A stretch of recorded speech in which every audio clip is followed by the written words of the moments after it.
লজ্জা ইমানের অঙ্গ, আর পবিত্রতা ইমানের অঙ্গ। তাহলে এই যে পরিষ্কার পরিচ্ছন্ন করিয়া দেয় মা, কাপড় ধুইয়া, বোনে কাপড় ধুইয়া, মেয়ে কাপড় ধুইয়া, ইয়া অথবা স্ত্রী কাপড় ধুইয়া, একটু লজ্জা হওয়া উচিত।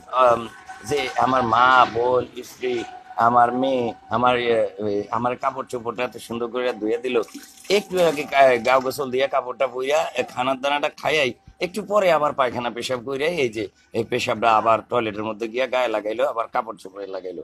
ভাই, যেই টয়লেটে আপনি যাই আগের মতেন ঠিকঠাক মতো পরিষ্কার পরিচ্ছন্ন হন না, ওই টয়লেটের মধ্যে একজন 5 ওয়াক্ত নামাজি লোক ঢোকে বাইর হয়, সে পরিষ্কার পরিচ্ছন্ন হইয়া বের হয়, আল্লাহর মতে 5 ওয়াক্ত নামাজ পড়ে।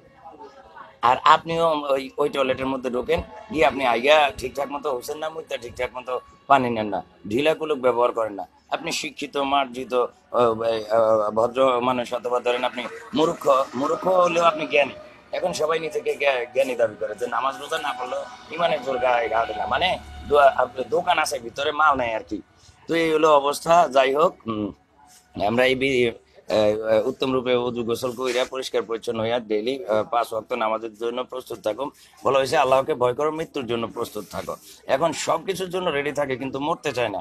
মানুষের জীবন যদি হয় রমাদান, মৃত্যুটা হবে ঈদের চাঁদ। মৃত্যুকে মানুষ ভয় পাবে না। সারাটা